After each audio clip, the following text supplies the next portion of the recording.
Պարոն Քոչարյան, այսինքն դուք մտավախություն ունեիք ինչ-որ հարցեր կան ձեր մոտ։ Բազմաթիվ անգամ ասել եք, ինչու գործը այս ընթացքով չի գնում, ինչու այսպես չի ստացվում, բազմաթիվ հոկտեմբերի 27-ի գործը բոլոր գործերով։ Դա դատախազի տարեկան զեկույցի ընթացքում բարբերաբար ասել եմ եւ իմ ասածը ըստ էության, եթե նկատել եք, նաեւ ունեցել է հետևանք։ Մի մոռացեք, որ վերաբացվեց Արծրուն Մարգարյանի սպանության գործը, Խորխորնու սպանության գործը, դրանք նախկինում փորձ էր արվում ոչ միայն համապատասխան մարմինների կողմից անտեսեն դրանց բացահայտումը, որտեղ այնտեղ շահագրգիռ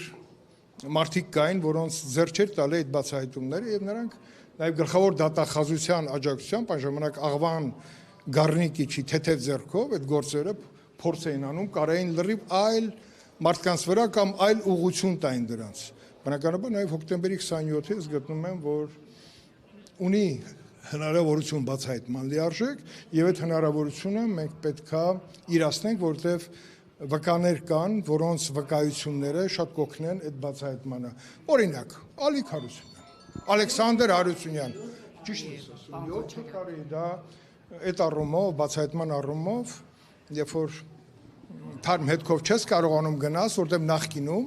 այդ հետքերը փորձել են շեղեն։ Նույն հոկտեմբերի 27-ի գործով, ուր է Ուզունյանը, դատաքննությամբ չկա Ուզունյանը, Ուզունյանը չկա։ Լքեց պարոն Քոչարյան երկիրը։ Ազգային անվտանգության ծառայության, ով էր ղեկավարում։ Դրանք հարցեր են, որ նախաքննական մարմինը դեռ ունի հնարավորություն, որպեսզի 2000 թվականից հետո եղել։ Ունի,